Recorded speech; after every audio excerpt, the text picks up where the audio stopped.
Okay, so what are we planning on doing today? Today, the goal is to build a almost complete Foxeer FPV race quad. So as many parts of the Foxeer we're going to try and use.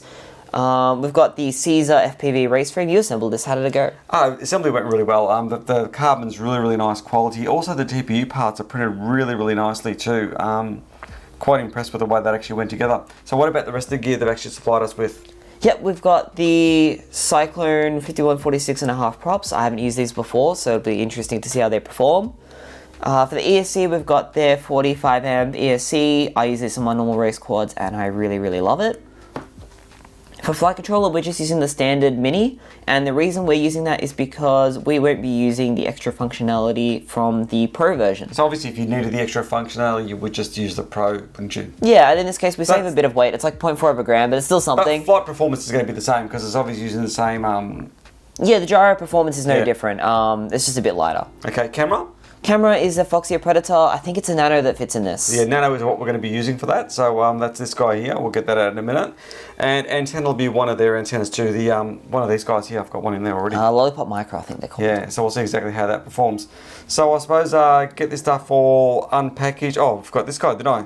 Yeah, Little Reaper VTX. I haven't used a VTX other than TBS for years. This will be the first time running it. This will be a learning experience for us and working out how to use it. So we'll find out how easy this all goes together, and we'll get stuck into the build. So what are we doing first? So the first thing we're doing because I've never built this frame before, so I don't know how it goes together, is we're going to dry fit all the parts. So no soldering, just try and get everything in the frame and work out where it's going to go.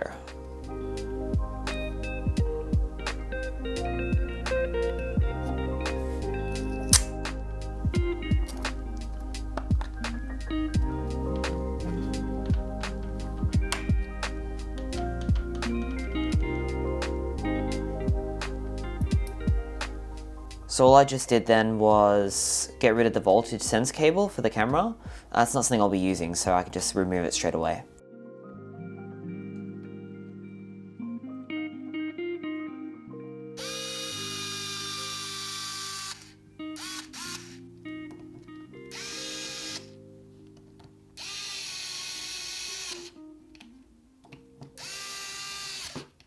So I think the VTX is going to mount something like that with the cable tie going around it through the cable tie holes on either side.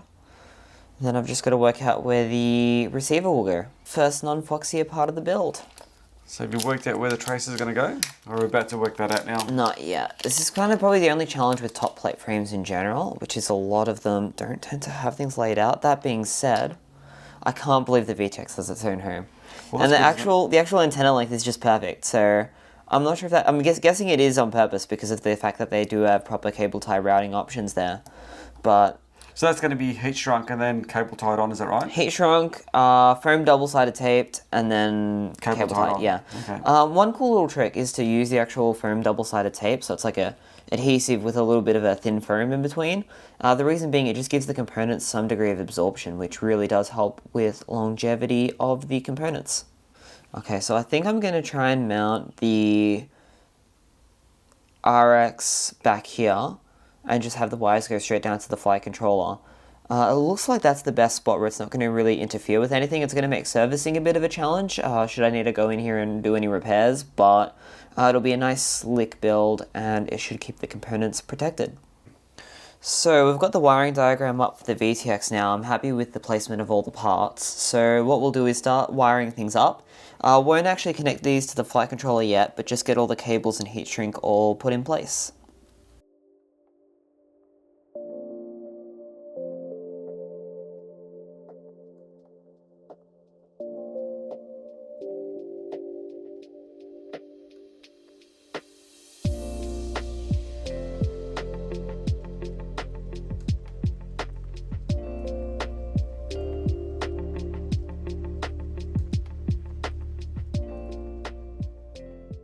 After this, I think I'm going to do the receiver and get that ready, and then we'll move on to the motors.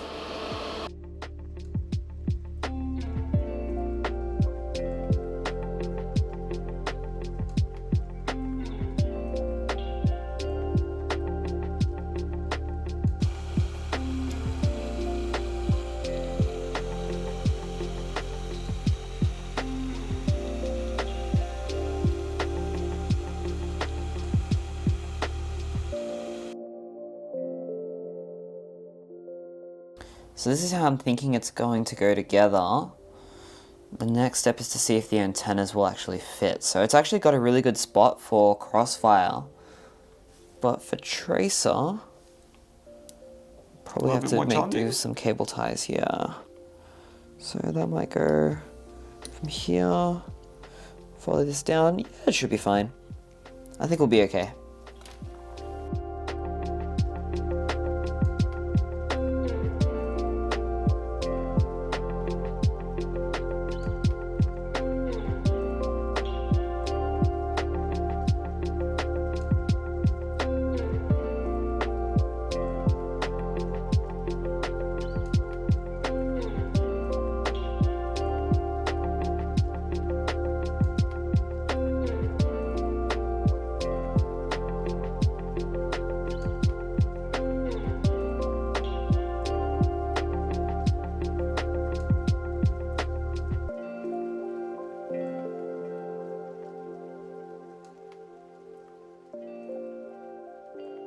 Daiso, eh?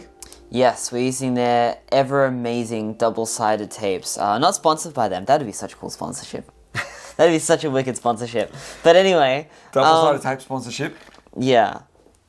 They'd be so useful for us. But anyway, back to the actual topic. I think we've got a lifetime supply, man. Hopefully, it's harder to get these now. I can only find these in the city Daiso now. I can't find them in. But every time we go, we buy like 4 or 5 packs of them. Yes, we haven't run out yet. So is that the way they're going to go on? Yeah, I like them because it's a really thin foam, but it's a really squishy foam. The adhesion isn't the best, but that's also kind of good for serviceability, and we're still going to run a cable tie around it for extra security, so it's not like the adhesion has to be the best anyway. So that'll go like that. This will go behind it. Maybe something like... If I can get these to play nice. There we go. I'm thinking... Down there? Yeah, I'm not sure if it's going to actually fit. Might have to come up with a new solution. Let's see.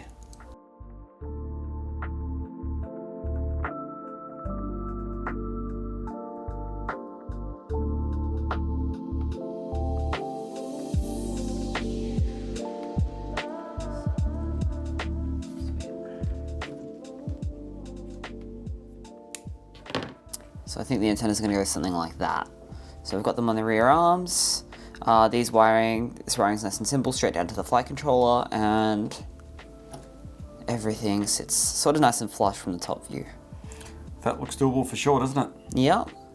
So what's next for us is to get the motors on, get the power connector for the ESC on.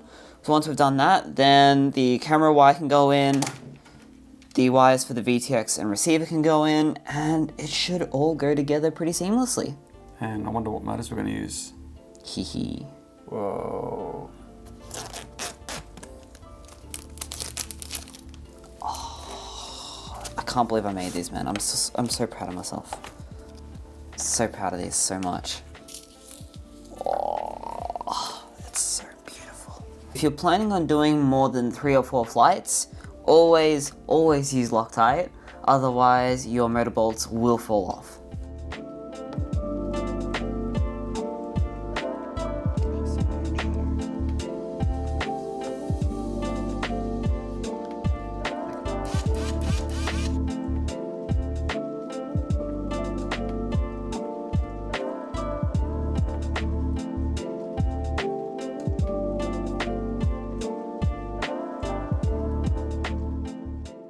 Next thing we do is tape up the motor wires to make it look nice and neat.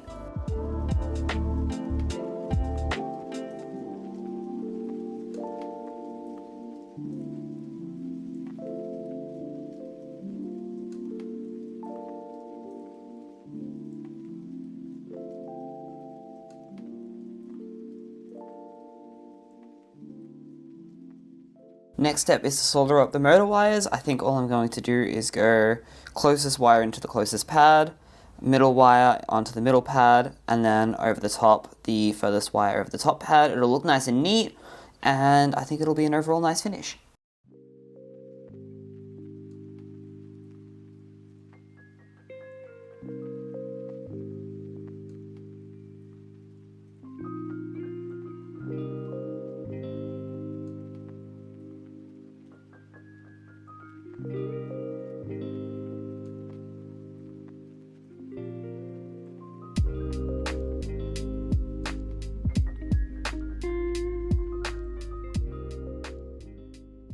So we got Dad now working on the quad.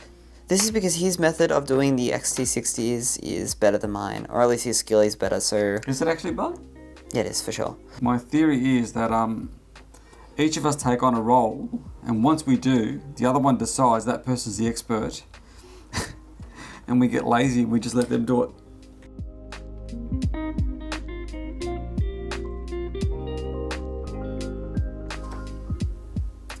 Just so I don't generate too much heat. Well, yeah, better heat dissipation. Yes.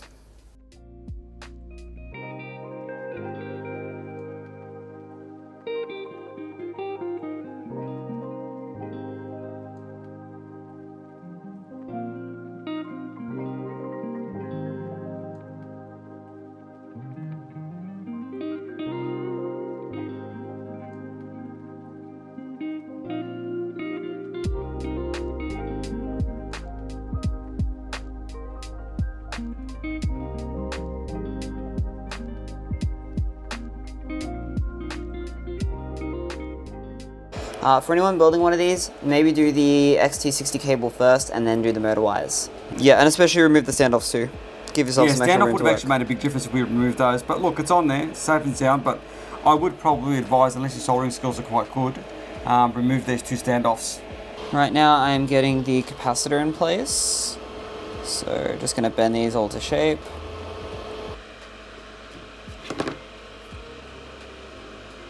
Up to size.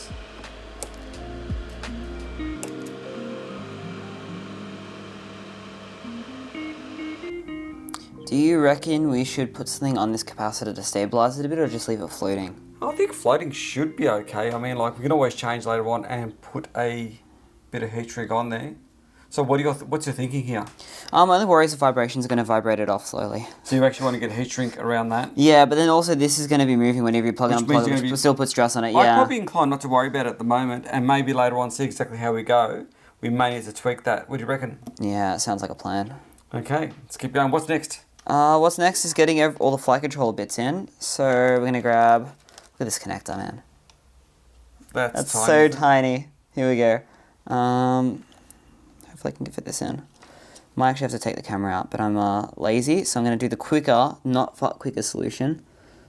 I think I'm going to do that, just so I've got a bit of extra cable in case I need it. Or do you reckon I don't need it? Do you reckon just go direct? Can't hurt a little bit of extra cable. I prefer that little bit more flexibility, especially when you're building the first time.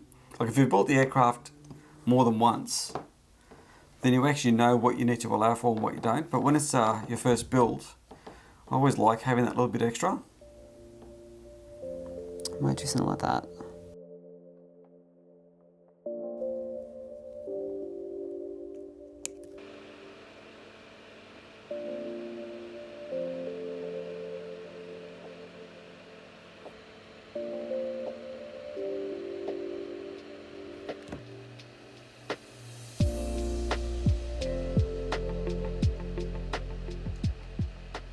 So now we're soldering the RX and the TX.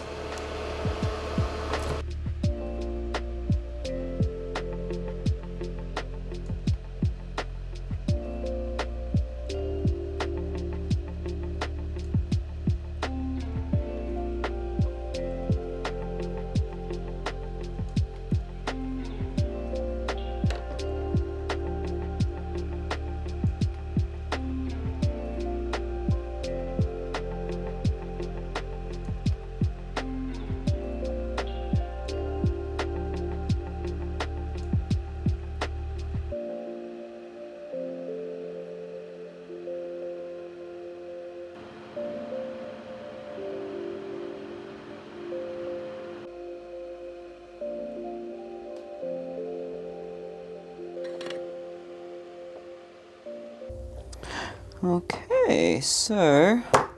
That's that is- VTX and RX soldered in, isn't it? And camera and everything else. Oh, that's right. Yes, This that's should- all done, isn't it? This should be a finished quad now.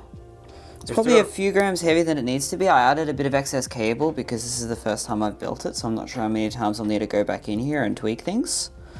Obviously, as you get better at building these and you build more and more of the same quad, you get better and better tricks of how you can sort of have less cable than I have at the moment. So like for this, I can just tuck this back out of the way for now. You still got to do the tracer antennas, don't you? Yeah, I'll take 2 seconds there. That's not soldering or anything, that's just positioning. Trying to get as little things on the flight controller as possible. And this, I think it'll be pretty good. There is one more thing actually to do. So this is a bit of a me thing as of recently. I used to do it and then I stopped and now I've started again, which is to add some 3mm plastic nuts to the end of these bolts, the ones that hold the flight controller. They're not on super tight, like they're barely just holding it in. The good thing is because they're plastic, they don't tend to loosen very quickly. So you just need to, I'd say every 20-30 flights or so, just give them a check, but they usually last way longer than that. They're hand tight, aren't they? Barely. Like I literally, I'll show you. Okay, so with this one here, this last one, it's kind of annoying because all the cables are there, but I'll get it wound on. And then I'm just using my thumb at this point. I'm not actually using both hands. And then as soon as it stops, there'll be a point where sort of when you're like trying to slide against it, like now, it's just not moving anymore. And that's as far as I go. I don't push it anymore than that. So those last few, it was just slipping, wasn't it? Yeah, it's just slipping. And then, like, it is, you could probably tighten it up a bit more. I like that. These do tend to loosen up. You could add thread lock if you wanted to, but because you sort of, especially if you're doing maintenance and stuff, taking these on and off, I find, I tend to just check them every so often anyway. Especially in a top plate frame like this anyway, you can just quickly go and check it before every flight if you want to, or, I'd say you usually get a good 50 flights or so before maybe one of them might start to loosen up. Okay, sweet. So I'm going to get this top plate fixed on now, and then I will get these put into place. I think I might cable tie to these points here that are meant for the crossfire antenna. We'll see what happens when I get to that. But for now, top plate goes on, I'll work out how to sort that out, and then we should be good to do the software side.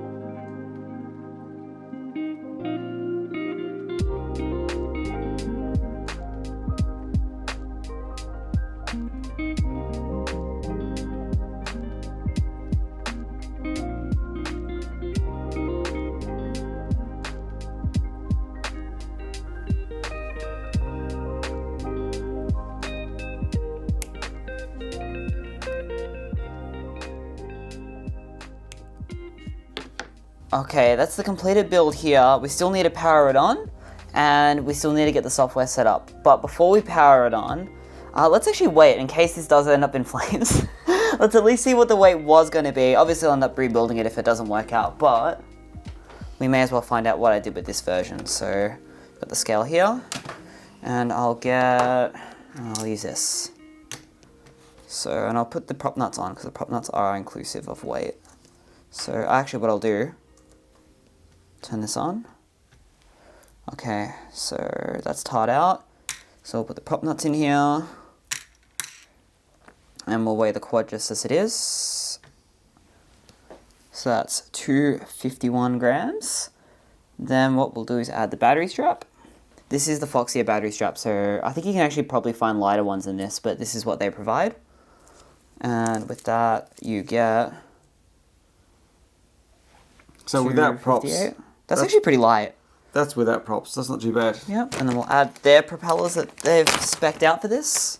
So obviously if you use lighter props, they'd be lighter, and vice versa. If you use heavier props, they'd be heavier. So these are the Cyclones, are they? These are the Cyclones, yes. And these look really nice. Very excited to try these.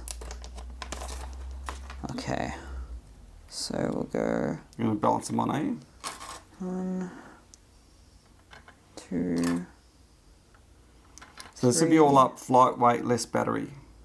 Yep, and we can add a battery too if you want, although... You don't need to do that because everyone's going to use their own battery. So what's the weight we've got there? 276.23 grams. That is pretty good. We've got a really beefy powertrain, and it's a really high power powertrain. You're running heavier cable than what we would use for the power cable? Yep, but it is cut short. We do have extra cable inside. Extra cable. That being said, that extra cable is probably 3 grams max. Yeah. I used to be really stringent with having super tight cables, and it can be handy sometimes for problem solving, in the sense that you can see if something's broken really quick. But for a first time build, that's pretty good, isn't it? Yeah, all I was going to say about the cables though was because it doesn't actually reduce that much weight when you cut them down that much, especially those small cables, so you can afford to have a bit of extra length. And it still looks neat, so we'll just turn it off. And you can see what it looks like. Okay, it is time for the power on. Please do not explode. Here we go. I don't want to video this again. Perfect. Didn't initialize because there's no software on the FC yet, but no explosion. That should be good for software setup.